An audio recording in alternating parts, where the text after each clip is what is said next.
Yeah. Welcome back to the Let's Chop It Up podcast. Don't forget to like, comment, subscribe, do all that good stuff, run the numbers up. Man, I hope that you know that you're blessed because God created you with a purpose. Yeah. You are loved, you are cared for. Don't forget that. Get up in prayer, get up in His Word, you know what I'm saying? Seek God, find your purpose, right? Come on. But let's get into it the way we normally do. I ain't even going to try to hold back no more, you know what I'm saying? Today we have an immigrant. Okay. You know what I'm saying? He immigrated here in the 70s. Yes, sir. Come on. And he keeps his passport near. Yes. Do you know what I'm talking about? Yes, I do, sir, man. So you did some good research. Yeah, let's get into it the way we normally do. It's your brother Mo. I'm here with my brother Whiteout. Let's go. And we got Pastor Urban D. Yeah. The D is for disciple, right? It is, man. You did all your research, man. It's good to be with y'all brothers. Thank you. Urban D. Why Urban?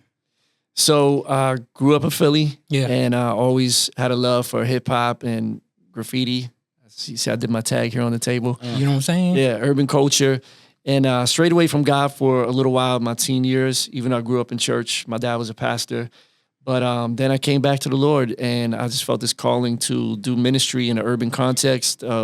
First, I was like, maybe I should stop rapping. Maybe I should change the way I dress. And God was like, no, I want you to be who you are and reach people that look like you, that the traditional church can't necessarily reach. And I want to use you for the way that you were raised and the passions and things that you like. And so, yeah, I'm like, man, I'm a disciple for Christ in the urban context. So that's kind of where the concept and the name came from. Yeah. Because whenever I first heard Urban D, I was like, maybe his middle name is D because I saw it was Tommy. And then Yeah. I don't want to mispronounce your last name. How do you say your last name? So you say it like this. Everybody messes it up. Say it like Kyllonen. They like Kyllonen and then Kyllonen. Kyllonen. Man, Yeah. I've been calling you Kyllion for about 10 years. Everybody kills it. When I read it, I was like, maybe he's what do you call it? Italian. But then I heard you say that your father's Finnish and your mother's Greek. Yeah. Right. And then whenever I heard you say the immigrant thing, at first I was like, okay, maybe he wasn't born in the States. But then I was like, okay, bars are never what they seem. You know what I'm saying? So I was like, okay, immigrant, that boy, he's saying here from heaven. You know what I'm saying? Yep. Hey, but that's deep though.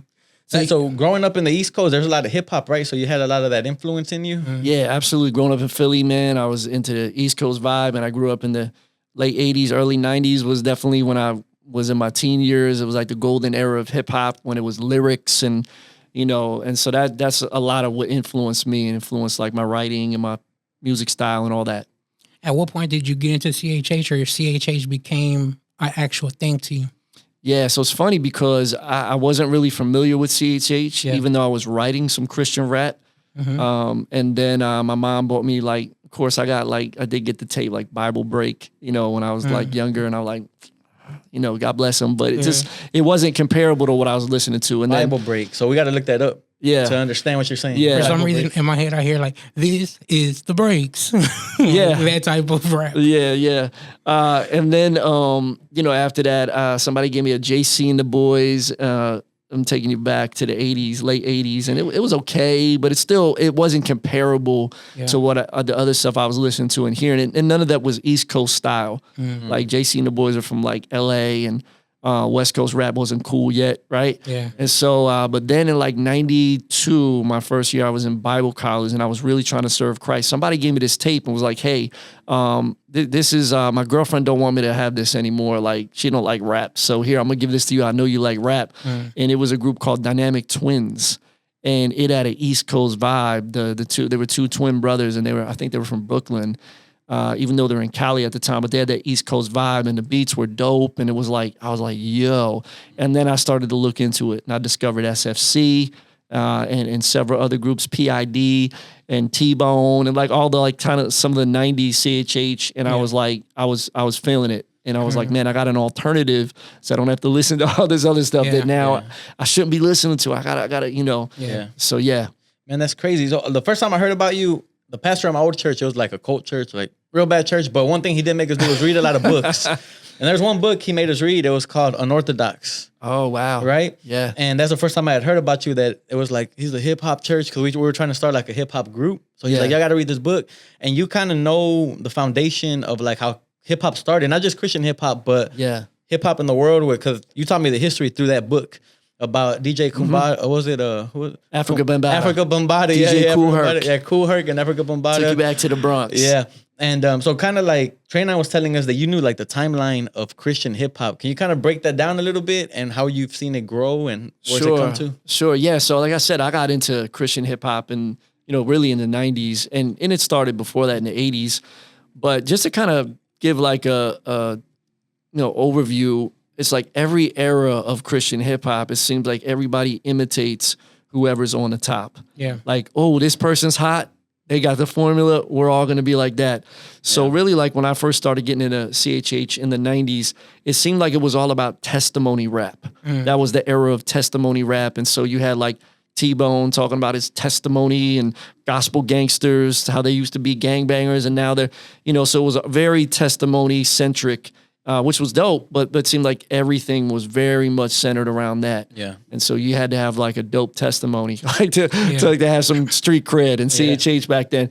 And then the cross movement started to come into the picture in the late 90s. And I'm from Philly. My best friend went to high school with one of the members of the cross movement. So I met those guys before they were even officially the cross movement. But their first national record came out like, I think it was 97. Yeah. 97, Heaven's Mentality.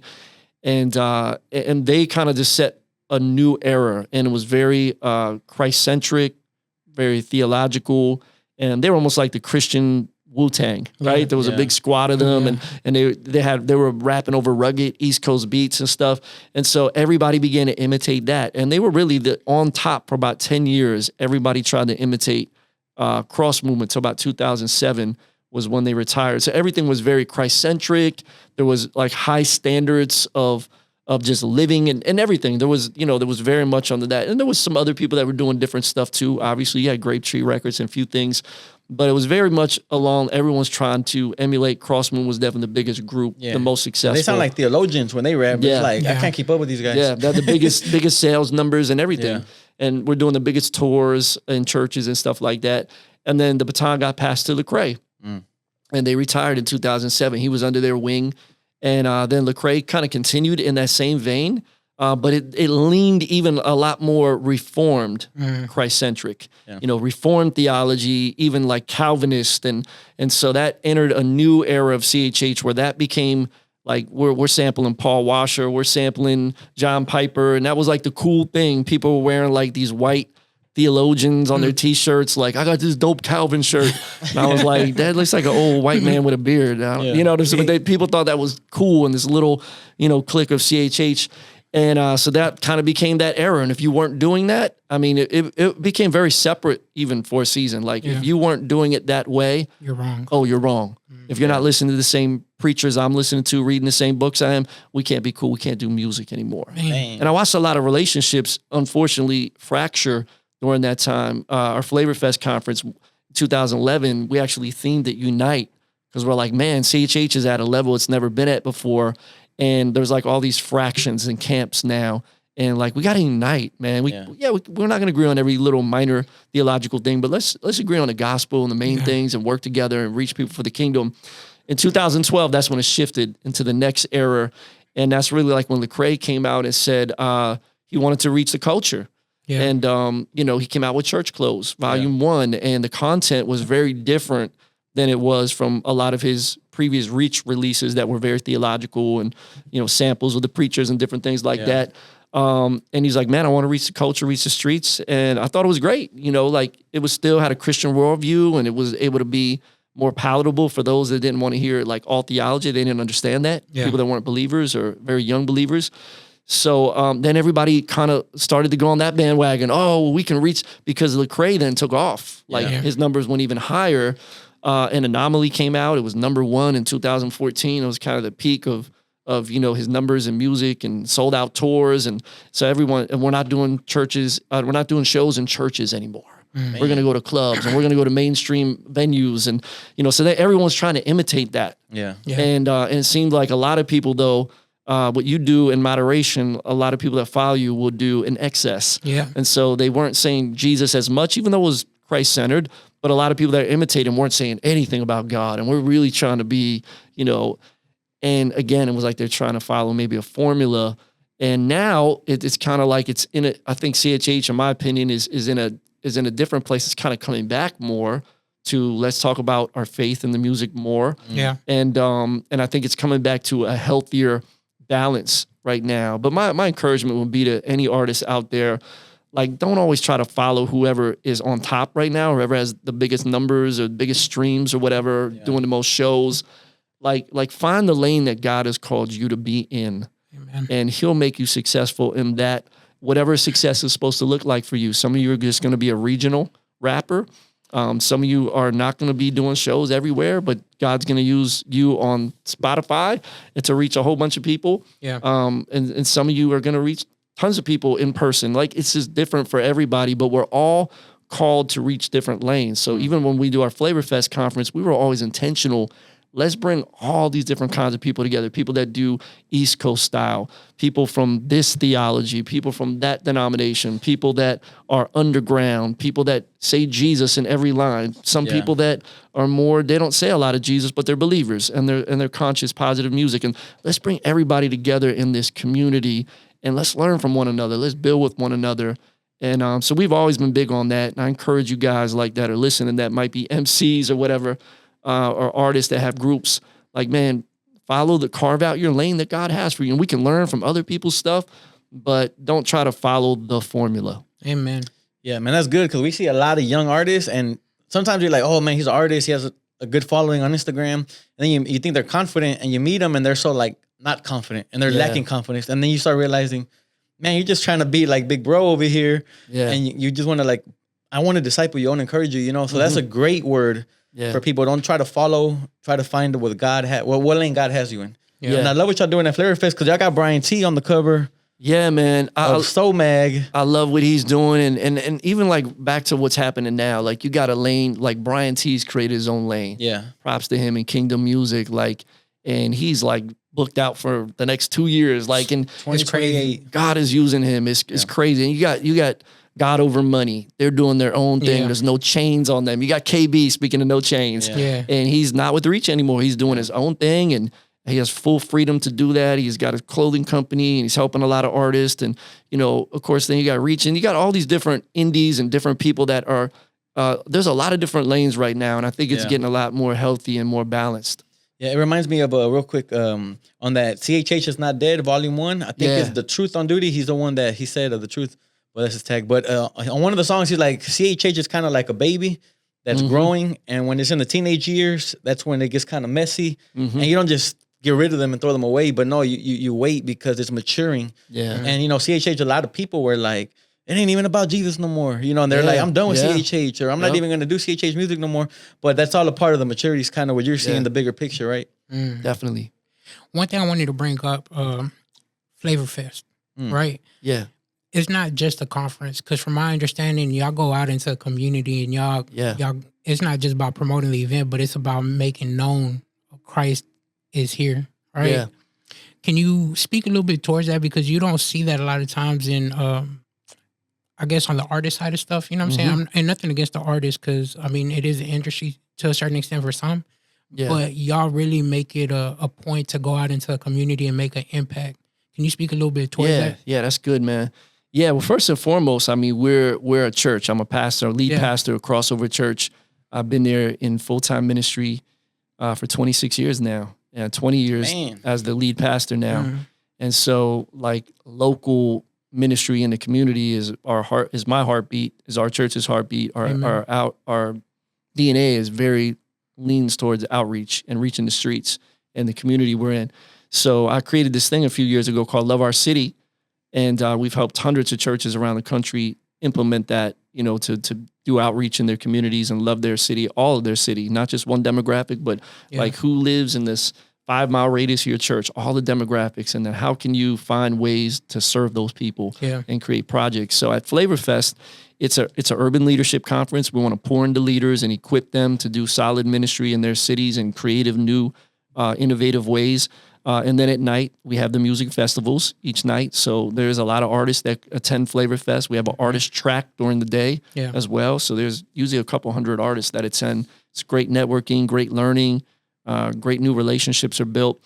So that happens, you know, Thursday night, Friday, Saturday, then Saturday afternoon, everyone that's at the conference, we go out and serve together. And so all this stuff that we've been learning throughout the weekend, now we want to like give you some hands-on experience. Man. Yeah. Like we're not just gonna like teach this to you. We're gonna show you, and we're gonna go do it together. And so we do about 20 community service projects that Saturday afternoon, and everybody gets to pick one. They get to sign up for the one that they're passionate about. Like if you're going to go to the laundromat, buy everybody's laundry, you're going to deliver groceries to people's houses. If you're going to deliver some appreciation lunches, if you're going to go clean this school or this empty lot. I mean, there's all kinds of projects you can choose. You're going to feed the homeless, and everybody that we're touching that afternoon. The thing that we do is if they want, we bless them with a free ticket to the concert that night. Man. And the concert that night is $20 to get in at the door. And that's what people are paying $20 because they're coming to see all the artists that they follow and they know. Yeah. And so we kind of run it. I train everybody to be like, yo, you are part of the Flavor Fest street team. Come on. And so because you got to create value. Yeah. If you tell people in the hood, like, there's this free concert down at this spot, like people be free. It must not be that good. Right? Yeah. So, but it's not free. It's $20 to get in. And so we're like, yo, you got to run it like hey, you heard about the Flavor Fest Hip Hop Festival down there at the crossover? You know, and some people are yes, some people are no. And no, what's that? You know, what is it? Man, there's hip hop artists here from all over the country. We're here. That's why we out here on the block serving. We're part of the street team. And listen, it's $20 to get in tonight, but I'm part of the street team. I got a couple VIP tickets.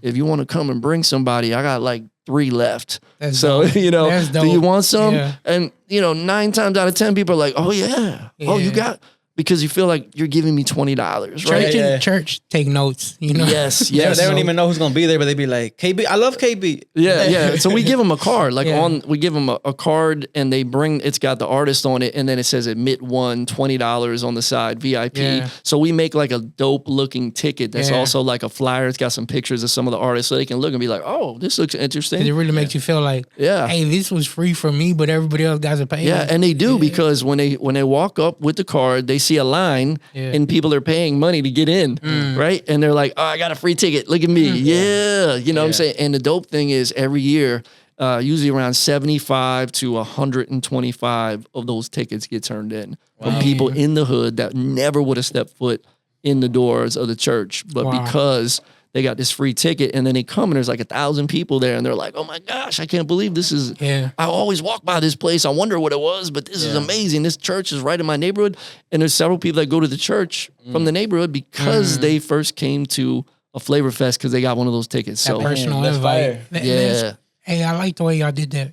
yeah. Because if somebody get that to me, I feel like, so y'all paying, but I get it for free. You know what I'm saying? Like, I ain't gonna lie, in the hood, we love free stuff. We you do. know what I'm saying? We do. You know what they Gotta say create value. when you come from Mexico, the first word you learn is free. Yeah. That's the first word. Free. They say free, go for it.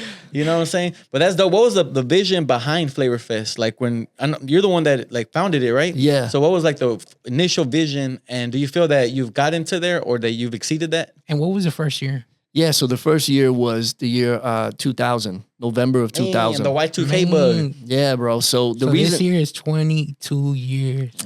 Mo was like 3. yeah, actually, I think it's our 19th year to do it because we took a couple years off and a few years when we were in between stuff. But a few years we did it every other year, but we're back to every year now.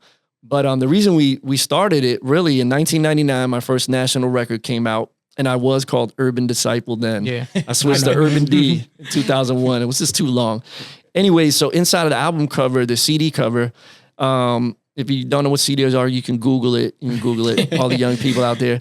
There was a picture of me with my youth group behind me because at the time I was a youth pastor. Is that the picture that's in here? And I don't know, it might be. It might like be in on there. the 3rd page. You can continue on. Yeah. Look it up, man. We'll show it. Yes, Yeah, there right. it is. You go, man. You good, bro. Put it up to the camera. You know what I'm Yes, That's clean. that was the picture of me with all my kids, a big group of urban-looking kids, all different colors. And there was a paragraph under that talked about this hip-hop styled youth ministry. We were doing basketball leagues and breakdancing classes, MC classes, and, you know, all these different things. And so suddenly, we didn't expect this, but suddenly all these people were calling us, emailing us, and we're in Florida. So a lot of people come on vacation to Florida and they're like, oh, we going to Disney World and then we're going to Urban D's church because we want to go see it like in person and meet them and see what they're doing there. Yeah. And so suddenly we had all these people visiting and we were the experts suddenly because I had this national album out and that platform elevated the church, the knowledge about the church. And so we soon were like, man, all these phone calls, emails, visits are not really doing it justice to really fully equip these people that have questions that want to start this in their city or make their youth ministry more relevant. And so we said, man, we should do a weekend where we invite all these people to come and they can just come down to Tampa and they can see the way we do our youth service. They can see the way the facility's set up. They can, they can see our volunteers, how we love on people. They can see how we do an outreach because we did outreaches even from year one. And they can see how a good hip hop concert can be run. Because especially y'all, like 20 plus years ago, like I was a national artist and people would fly me in and some of my guys and pay thousands of dollars to get us there. And then like we'd show up and they spent thousands of dollars and then they have like a little boom box with a mic connected to it with all the lights on. Like here guys, this is where we're doing the concert. Make it happen. I'm like, are you serious? You spent all this money and you got this? Like a lot of people just didn't even know how to like turn the lights down, get some stage lighting, have a good sound system, have a good MC to keep the night flowing so it doesn't drag. Don't fall off the stage. Yeah, man. So anyway, so we just wanted to really show them all these things that we were doing, that we were learning so they could win. And so the first year we had about 70 people. We didn't know who was going to come. We had about 70 leaders come. We had about 300 people come to the concerts. And then it grew every year after that. So we usually average about 350 to 450 leaders during the day, and then over 1,000 people at the concerts in the evening. And so collectively, we've trained over 5,000 leaders in the past 2 decades. You know, church planners, pastors, youth pastors, church leaders, artists, entrepreneurs, just the whole nine. And a lot of those categories all blend together in the urban context because we all wear multiple hats, right? Yeah.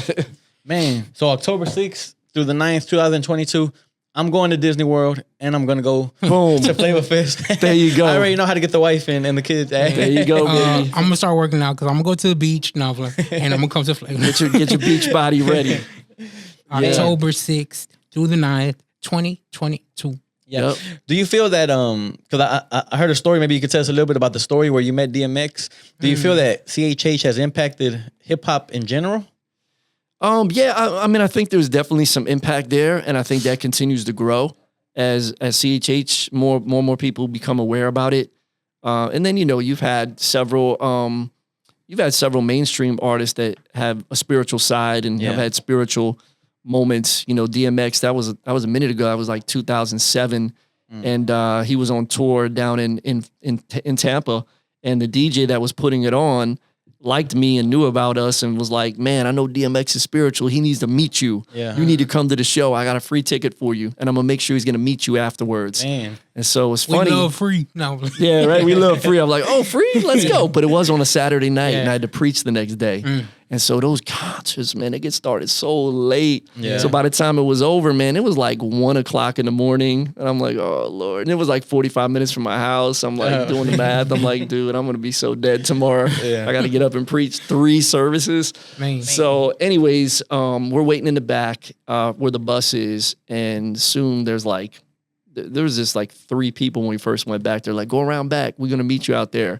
And then we were waiting for like 35, 40 minutes. And by that time, there was like 60 people back there. I'm like, oh, man, we ain't even going to be able to meet them. All these fans are back here trying to, so suddenly like the door opens up and my DJ friend, his name's DJ Sandman. He opens up the door and then DMX walks out in front of him. DMX goes, where's the pastor at? Right? And it was so funny because like the Red Sea parted because then the DJ pointed at me and he just made a beeline right to me. Man. And then we started talking and everybody else gathered around and is eavesdropping on our conversation. It was like a cipher. It was. And then the crazy thing was, we're like, can we pray for you, bro? One of the guys that was with me was like, man, can we pray for you? And so he's like, yeah, everybody circle up. Let's pray. Man. Right? And we made this big circle in the parking lot, like 2 o'clock in the morning by his tour bus. And we prayed for DMX. And, we gave him a Soul Mag and we gave him a Flavor Fest DVD because we used to make DVDs back in the day from Flavor Fest. And we just planted that seed. Now, I'll be honest, at the time, like when he walked out there, he was a little tipsy. So I'm like, I don't know how much he's going to remember of this, Lord, but I pray he'll look at this stuff later and, but just planted those seeds. But, you can even see what's happening in mainstream hip hop with, Kanye. And there's so many people now that are talking about their faith. Even like Chance the Rapper, people are talking about Jesus and talking about their faith. In some senses, it's more blatantly Christian in the secular scene than it has been in CHH. And now I think that's made a lot of CHH people be like, Oh, so I could go hard too. We can talk about Jesus. People aren't going to be that turned off. Like, because people right now, especially from the pandemic, they're hungry. They're looking for answers. Yeah. They need the hope. Yeah. No, I was gonna ask you. So you were talking about how the Flavor Fest conference, and there's a lot of church planners, church leaders that come out. You had a church plant. Yeah. How do you engage the culture for Gen Z? Yeah. Because I know things are constantly changing. When y'all did Flavor Fest in 2000, it's gonna be different than when you do Flavor Fest in 2022. Definitely. Right. So what are some tips for like other young pastors out there and how to reach and captivate Gen Z? Because the data supposedly they're falling away. Yeah, definitely. So with Flavor Fest, and that's the thing, like most conferences have a shelf life of maybe 8 to 10 years, and then they're gone. Like they were relevant, and then they just, they hit the bell curve. And the crazy thing is we're still around. And like the one that we just did in 2021 was bigger than the one that we did 2 years before that, Wow. And we're expecting the one this year to be even bigger because everyone's like, the pandemic is winding down even more, and everyone's like, "Yo, I'm coming this year! Like, I can't wait." We're hearing just a huge buzz. But one of our strategies, and of course, we thank God for helping us have creative minds and innovative people that are part of our team, is Flavor Fest continues to change and morph. We don't keep the same exact formula. There's some elements of it, but if you keep doing the same thing, that's why a lot of conferences and events die out. Because they keep doing the same thing. And it might have worked for a couple of years. Oh, we're going to keep doing it. But then when they see it start to go down, they keep doing the same thing. And they might change a few little things, but it's not enough. And so Flavor Fest in 2000 looks very different than what it is in 2022. There might be some elements that are the same. But one of the things is we have so many moving parts and so many different things you can be a part of because our culture is so eclectic now. So like you come to Flavor Fest, there's a fashion show, a hip hop fashion show. We have all these different clothing lines that participate in that. There's DJs everywhere. In the evening time, we have multiple spaces that are going on at the same time. So we have the main stage in the main room, and we keep it moving. There's not a moment where it drags. DJs are spinning in between. There's screens, lights. Everything is fast moving. But then in the gym, we have another stage. Friday night, it's a poetry and spoken word stage. If you want to go in and chill for a little bit. Saturday, it's a big breakdancing battle. There's about 50 dancers back there and hundreds of people. It's a whole nother culture and world back there. The lobby has all these vendors, and there's coffee and there's food, and people are hanging out there and networking and connecting and getting merch and stuff. And then we have this thing that we started just this past year in 2021 called the Battle of the Elements. And so we include all these elements of hip hop. We had of course, we had the breakdancing. We already had that. We have a beat battle. We've done that before with Rapzilla, so we continued it. But we added a beatbox battle. We added a DJ battle. We added a graffiti battle. We added a 16-bar challenge as well. And so we have another venue in the building. It's actually our kids' church auditorium. And that's where the preliminary rounds happen for the Battle of the Elements. And those that advance, then later in the night, they go to the main stage. So even though the event is from 7 to about 10:30, on the main stage, it's not just rap all night because people get tired. They got short attention spans.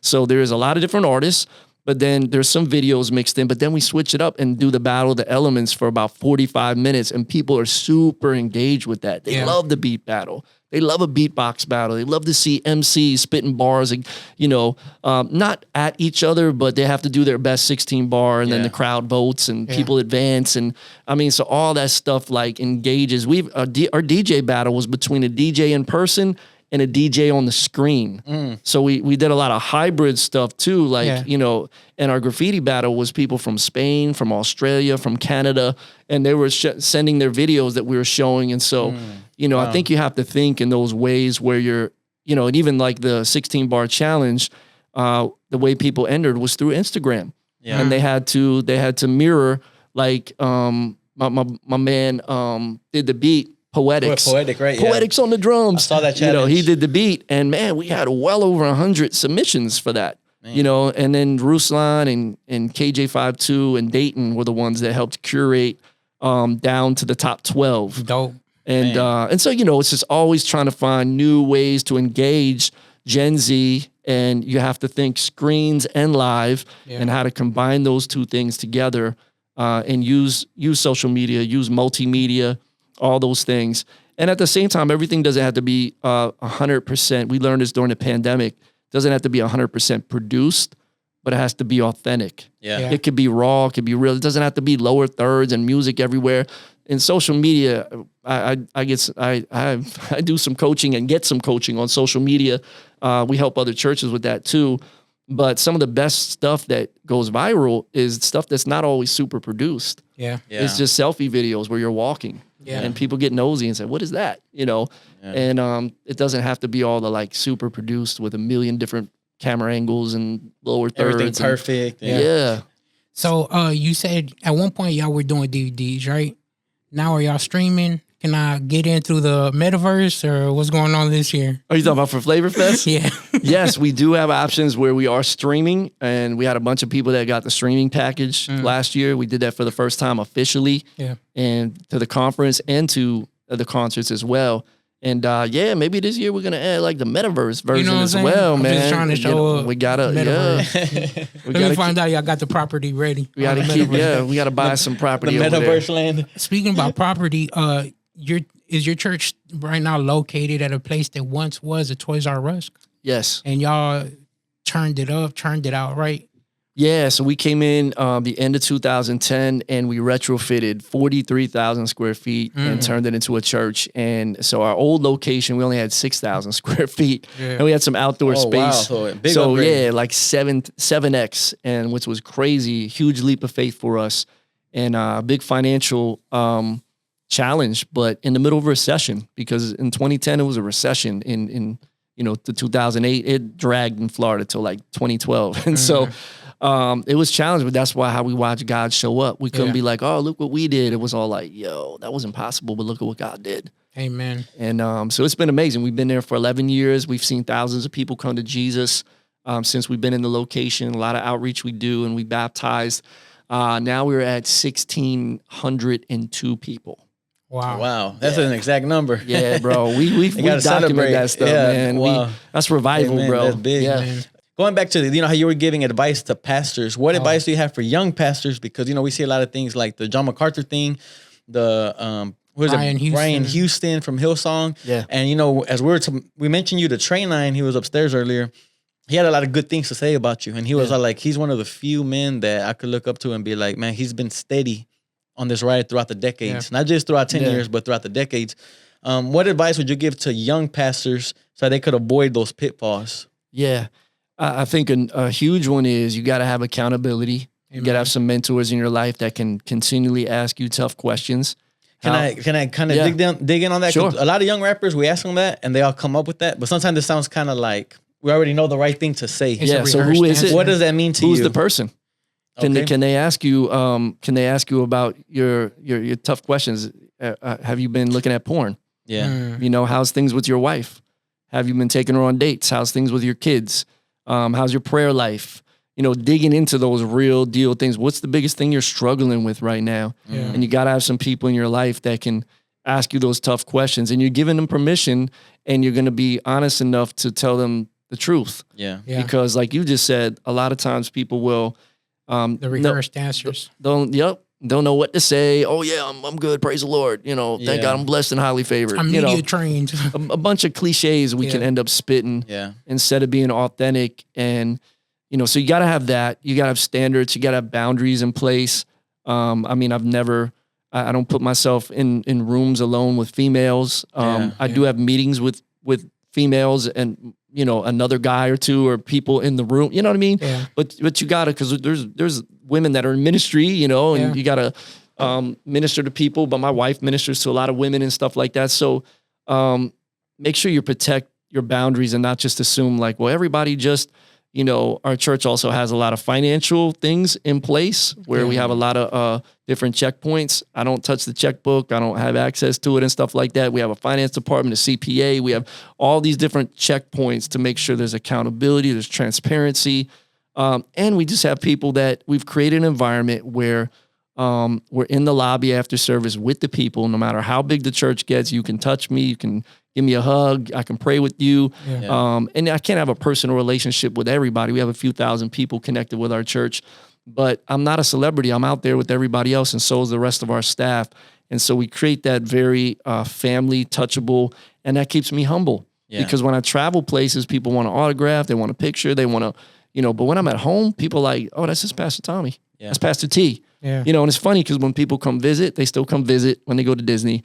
And they're like, oh, Pastor Tommy, oh my gosh, Urban D, let me get a picture. And some of my church people that are here, take the picture. They'll take the picture and they're laughing. They're like, can't believe, they're like, this is just my all passion. excited to see you. I get to see you every week. You know? You don't know how blessed you are. No, so yeah, right. So, but I think a big part of that too is like, you know, so I want to talk to the artist for a second too. If you're an artist, like you got to have a home base where you serve and people know you, and you're not just getting on a stage, taking a picture, taking an autograph with somebody, but you're serving and rolling your sleeves up and getting dirty.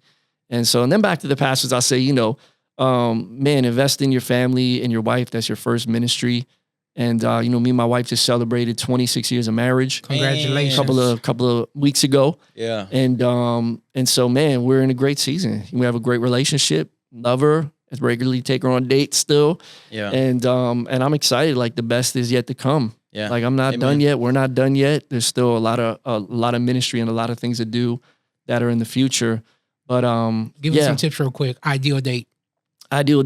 So I mean, I think you got to ask your wife of what she likes. You know, and you got to know what she likes. In your situation, what's your ideal date? You can't always ask because sometimes you're like, I told you. You should know. You should know me by now, right? So, you know, sometimes we do the movies. We haven't done that as much with the pandemic. You know, we went to the movie a few times now. Go back to the movies.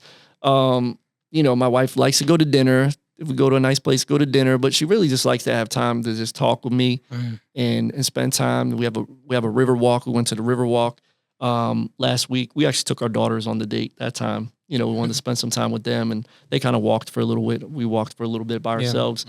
And but I think, you know, you get to know your spouse and figure out what she really likes. So for me, let me tell you a quick pro tip as well. One reason we've been married this long, we're still happy, we love each other, and we've been in urban ministry and it's stressful and there's a lot going on at times. We regularly will break away at least 1 to 2 times a year with just me and her. And it might we don't always have a lot of money, right? But it might only be for one night. We'll go and stay in a hotel, or maybe she really likes it to be 2 nights. So I do know her on that. Like it's gotta be usually 2 nights. One night is just skimping because you just, you know, she's like by the time she unpacks, she's got to repack, right? But even moments like that. So we had our anniversary last month, and we went away for 3 nights, and we celebrated, and it was just me and her. My daughters are teenagers now, so you know my abuela came over, and you know she watched them and stuff. So, but yeah, I talked to so many couples that are going through problems, being a pastor and counseling with them and stuff. And I'll say, like, when's the last time you guys went away alone without the kids? And most people that are having problems are like, we never did that. Or I can't even remember. It was years and years ago. Like, that's a problem. Like, you need to, well, we don't have the money for that, but you went out to eat, but you just bought, you got J's on. Like, save up and like invest in yourself and your marriage and go away for a night or 2 with just you and your wife. Figure it out. Find somebody to watch the kids, because you got to rekindle that. You got to spend time together. You got to keep growing with the seasons, or you're going to grow apart. Man, that's real good. That's crazy. That's really good. Because, you know, I'm married, and I've only been married 6 years in June. And you could feel it when you kind of like start losing that fire. But as soon as you get away and you just talk to one another, you're like, oh, I remember why I love you. You know what I'm saying? Kind of rekindles the word for it, man. So that's really big. And the whole accountability thing with the rappers, make it real. Don't just let it be a cliche. You're doing yourself a damage, right? Absolutely. Like if I'm just over here, oh, I'm good, I'm okay. One thing I want to ask, because he brought up John MacArthur, right? And in their situation, from my understanding at this point, is just the lack of admitting that there was wrong, or like maybe we handled it wrong. For a pastor and being a leader of a congregation a big congregation, does it become harder at that point to be like, hey, I was wrong with how we handled it, or the church didn't handle it the best? Is it wrong to, in hindsight, say I did that wrong? No, I think you got to be transparent. That's going to bring trust. So we had, let me give you an example. We haven't had a lot of like crazy things at the church with leadership, but back in 2014, we had somebody that was in leadership at the church, wasn't yet on staff, but was about to be on staff. And we had already ordained him as a pastor and everything. So people were calling him pastor. Yeah. And it got revealed that he had been stepping out on his wife. And I mean, we could have tried to hide that and cover it up and all those things. But immediately we went through the process of, it was our first time to walk through something like that. Yeah. You know, but we wanted to be totally transparent, have our people trust us. So I found out on a Saturday night and late Saturday night. So there was nobody I could call yet at that point. We had church the next morning, 3 services. Yeah. I couldn't, I just knew with Holy Spirit discernment, I told my wife, you know, and we both just had to put our game face on, go to church the next morning. I had to preach. We had a volunteer event that afternoon. We had a Sunday night service. We were doing 3 services, 2 in the morning, 1 at night. And then after service that night, I called the staff in my office. I'm like, all right, I need to tell y'all something. We got to talk. Man. So I told them, they were all like crying and they're like, oh my gosh, thank you so much for not telling me that today. Earlier, I would have just lost it. Yeah. And I'm like, I know, like, how did you, I had to, I'm the leader, you know? So I told the staff, then we had an elders meeting the next night. And then we had a meeting with the rest of the leaders a couple nights later. And we had to get everybody ready because that following Sunday, we were telling the church what happened, you know? So, but we needed to go through the process of letting everybody know and figuring out and talking to the counselor, and because we were trying to help this couple as well that went through it. And the following Sunday, it was just so dope because one of my mentors was coming to Orlando to speak, and I called him and told him what was going on. And he's like, man, I'll change my plane ticket so I can be at church Sunday with you. Wow. Man. I'm like, so real one. Like he was just there. So I ended up putting him on a panel. And the crazy thing was we were doing a panel on relationships with a counselor and me. And this counselor was the one counseling them. Wow. And then I had my mentor up there. And so we shared all this stuff. And then at the end of the service, we were able to, you know, break the news to everybody. Hey, this is what happened. This is what's going on. And pray for them. Yeah. And the counselor, he's working with them right now. And he was able to share some things. Like, I've been working with them now for 2 weeks since they told me. They just told Pastor Tommy, you know, a few days ago. And no one's trying to hide anything. We're not covering anything up. We're letting you know right away what's going on. Then my mentor was able to get up there, and he's been at the church several times and spoke. He spoke at Flavor Fest. Larry Acosta from Urban Youth Workers Institute. Now he does church planting with City to City. And Larry was like, man, you guys should be grateful you're at a church and you have leadership like this that is not hiding anything. They're immediately bringing it to you guys so you can trust them. And I know some trust has been broken with this individual, but none of the staff here and your pastor didn't know about this till just a few days ago, and immediately has dealt with it and is bringing it to you, and we're dealing with it.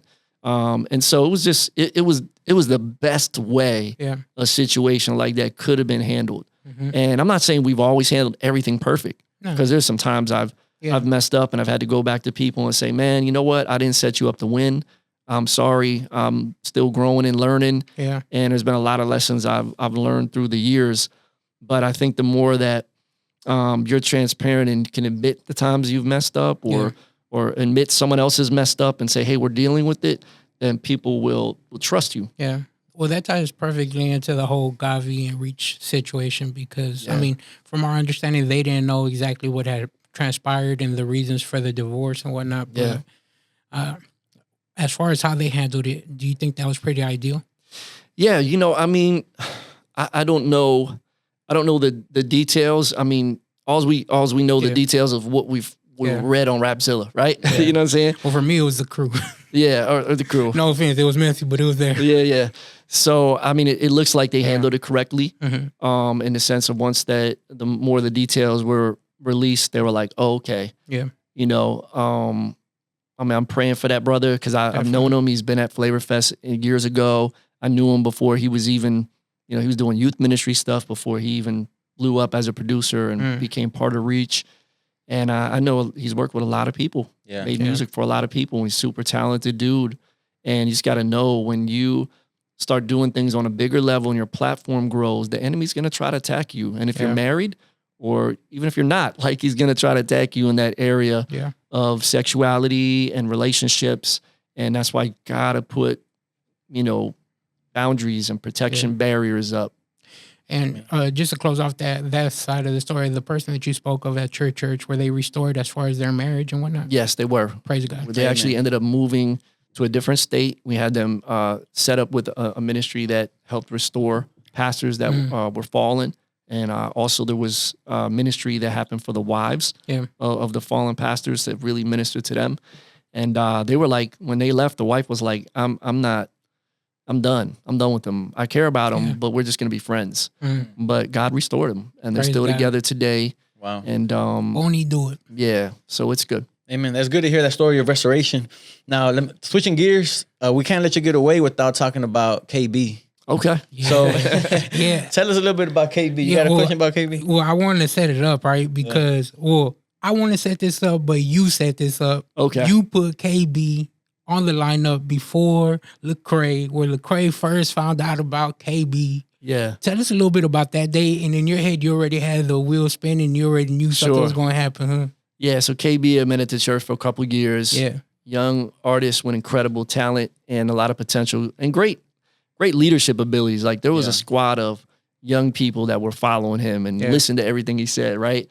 And so I was mentoring him at the time, and he was at the church and, gave him some opportunities. He was still newer at the church then, but he was already having some opportunities to lead in some different ways. And I was speaking at the Urban Youth Workers Conference in LA, and Lecrae was there as well. So we connected and hung out, and because Lecrae had been to Flavor Fest multiple times. And so he was like, yo, man, I heard about those young dudes from your church. Somebody put me on to them, the HGA guys. And I'm like, yeah, man. I said, bro, they love the Lord, solid dudes. They got a little movement happening in our city. It's really dope. And you're going to see him at Flavor Fest. Craig was like, bet, man, I definitely want to see him, bro. I want to meet him. So then I was setting it up already. I'm like, okay, I told Lecrae, like, I want to make sure he does see them. Yeah. And so when we made the lineup, and I'm not the one that picks everybody. So to all the artists out there, Don't come at him, Ed. like, don't be DMing me like, please get me in Flavor Fest. Like, listen, the artist submissions is over already. It's over. It ended on March 14th. We extended it for you for a couple weeks already. So, and we got a lot of people that submitted. But I am part of the team that makes decisions on who's going to come. But then when everything is finally done and we do the layout for the nights, I'm still one of the main ones that picks like who's going to go when, to try to keep the flow. Okay, we got a female artist here. We got this artist with this style. We got this artist with this style, and this, this person getting 10-minute set, and then we got 3 people with 5-minute sets, and then we got a bigger artist, and so I'm the one that kind of lays it out with the flow, because I've been doing this for a long time. Yeah. And I know the music well, and so anyway, so we set it up that we put Lecrae. Lecrae was the headliner that year, 2008. Just that came out with Rebel 2 months before that, broke records. Everybody was buzzing about it. Yeah. And so we had 2 stages going on. Towards the end of the night, we closed the second stage down. So everybody's at the, the finale for the headliner, which you didn't want to put anybody on that second stage during that time anyways, because you're going to have like 7 people back there, because everyone wants to go see the headliner, right? So anyway, so everything had shut down and everyone was moving to the main room. And so we put KB up and his squad right before. They only had I think a 10-minute set, but man, they tore it up. And they had 30 people up on the stage, 40 people up on the stage. I was like, man, I don't know if that stage is going to make it. They were jumping in a little stage. It was a little spot. We were all packed in. So I'm in the green room. And at our old location, it was so small. Our green room was outside. We had this little, it was Florida. We had a little gazebo with some patio tiles on the ground with some seats. And we had a little TV monitor with a wire coming out that you could see what was happening inside. And so Lecrae's looking at it, and you could hear the music coming out and all the people yelling from inside of the building and just the hype. And he was just looking at the TV. Lecrae was like, yo, these dudes. And he was like, yo, can we go in there? And I was like, yeah, let's slide in. So we went through this. There was these back stairs and this little door that opened up that took you onto the stage. That's where everybody would come in to perform through there. And so there's a little curtain right there. So we're standing behind this little curtain, me and Lecrae, packed in and watching these dudes, and the crowd is going nuts, and it's just tons of energy. And Lecrae was just blown away. And then even when he started his set, because he was next, he stopped, I think it was after the first or second song, and he was like, yo, hold on a second. How about them dudes that just went up before me? Make some noise for them. Like, he was so blown away. Yeah. And like KB even said, like, Lecrae couldn't unsee it. And, you know, like, KB even said, it was on my podcast, the Flavor Fest Leadership Podcast this past summer. He's like, a lot of people can't like pinpoint a moment that their life changed. He's like, I can. It was that night at Flavor Fest. Like, everything changed for me that night. The trajectory of like what has happened with my music and my ministry and career. And so, you know, he gives his props and honor to Flavor Fest being a big launching pad for that. So we're grateful. There's several other stories like that. That's, I think, the most dramatic one. Yeah. But there's been a lot of artists over the years that have gotten connections with labels and have got signed, and just Flavor Fest was a launching pad. And we love to do that. You know, that isn't the purpose of Flavor Fest. It's to train leaders. But having the music festival that's become like the go-to place for our culture and our movement for 2 decades now, and it still is, we love it. That's great. There needs to be platforms and places like that where people can connect and you know, build together. Yeah, man. So we got to go to the Flavor Fest, and we got to go get signed up with Ruslan. You got to introduce him. I got you. That's what's up, because KB's done like so much stuff. It's like building Kingdom Economy. Like, that boy has a studio over there right now. Yeah, bro. And he has a clothing line. That's really like, proud of him, man. It's like he's got a Christian Gucci or something. He's got a headquarters, the Christian Gucci.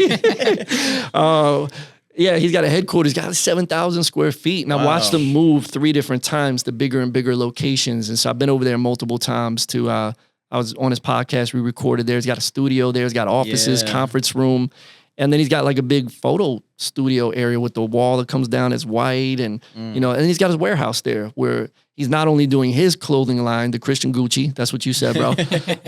Native Supply, HGA, shout out to them. Yeah. But now he's doing fulfillment for probably about 10 or 12 different clothing lines. I have 2 people from my church that work there now. Wow. You know, and so he's creating jobs and, like you said, economy. And he's really big on that. He's become a really great entrepreneur. I'm really proud of him. Man. Speaking about KB and his podcast and whatnot, you have a book coming out. Yes. Right? And you're going to have a book release party, for lack of better words. Is that what you would call it? Yep, a launch party. A launch party. / concert. Right? / concert. But you're also going to be going live. Well, I don't know if necessarily live is the right term, but you're going to be doing a live podcast. Yes. In front of people with KB. Yeah. But tell us about your book, and then we could speak a little bit about the whole aspect of it being live. Sure, yeah. My new book that's coming out April the 12th is when it's going to drop on like Amazon and all the different spots. It's called Frames, and it's about perspective. And the way you see things, it can change everything. Like, you can look and see crisis, or you can look through frames and see opportunity.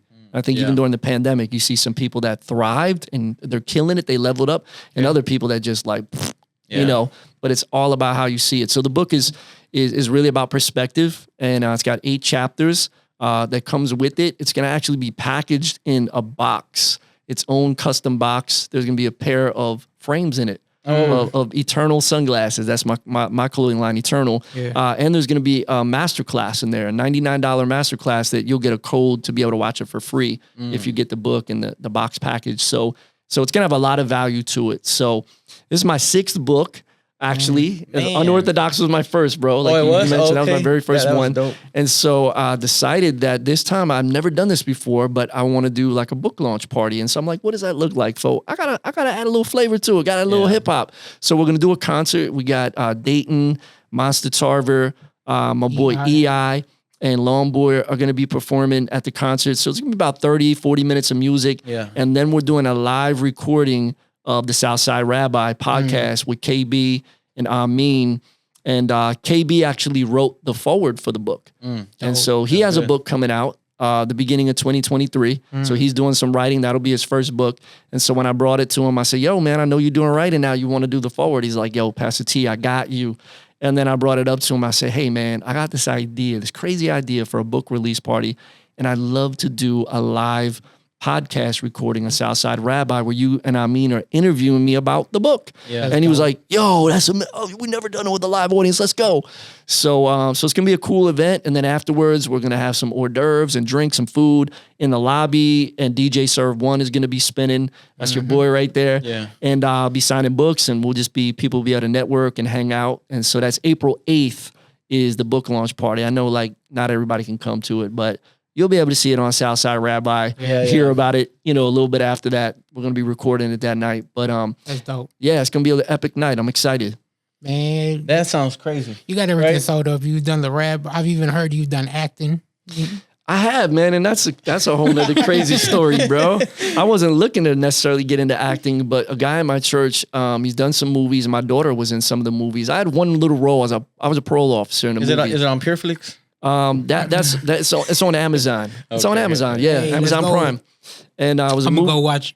Anyways, but so he hit me up. He said, "Man, I got this TV show pilot we're working on. It's called Church Folks. It's about the behind the scenes of what happens in an urban multi-ethnic church and some stuff. I got a role for you, man." And I'd connected him with Play, Christopher Play Martin from Kid and Play. And I got Play in it. I really would like you to be in it. I'm like, oh. I was like, well, Play's going to be in it. That'd be cool. Like me, man, that's my boy. Yeah. So anyways, man, I went to the pilot. I did my part. And then they added a couple more parts in for me. They're like, could you ad lib and do this and that? And they're like, man, you killed it. We want to add you into a few other little parts here. And so anyways, I ended up having a pretty decent role in the pilot. And then the pilot got picked up. And they wrote the first season, and they wrote me in as one of the major characters. Man. And so I was in there with Play and another guy named Dorian Wilson, who was from the Parkers. He was the guy who played Professor Ogilvy, and he's been in Sister to Sister, a bunch of different things. Yeah. So it was an honor, and it's on Amazon Prime. It's called Church Folks. It's done well. We're getting ready to do season 2 at some point. They're working on raising all the funds for it and figuring everything out. So... But it's just, it's another tool in my tool belt, but it was fun. Yeah. I didn't realize how much fun it was. I enjoyed it. Mini hats, man. Yeah. That's crazy. Man, that's dope. So you got rapper, spoken word, you're an actor, you're a book writer, you're a pastor, you're a father, a husband, a brother, let's go, a disciple. Wow, man, you're making me tired, bro. I know, man. I was running out of breath with that. I'm like, I was trying to keep the wheels spinning. I know there's a lot more that I probably didn't even come close to covering. That's all good. That's enough right there. Yeah. Nah, man, but we appreciate you for giving us time, brother. Is there anything, did we speak about everything? Yeah, man, you covered it, bro. You did your research. You knew about the immigrant. What's up? Yeah. Nah, man, we appreciate you for giving us your time, brother. We thank you for coming through. Traveling Mercies on the way back to Tampa. Definitely. Are you going back today? We're going back tonight, man. So listen, if you guys ever come to Tampa, come see us at Crossover Church. Definitely. In Tampa. You can check me out, Urban D813 on IG and everything else, YouTube. And just tap in, see what's going on. Yes, sir. With that being said, this has been the Let's Chop It Up podcast. Don't forget to like, comment, subscribe, do all that good stuff. Remember, you created with a purpose. Seek God and find it. Deuce. Yeah, I keep my jewelry intact. If you want, you can test out your luck. I honestly don't ask for much. Just that the fam has enough. If you start out, I'm taking the lead. Coming in, don't need a key. Think I work more than I sleep. Knew I was chosen before I could breathe.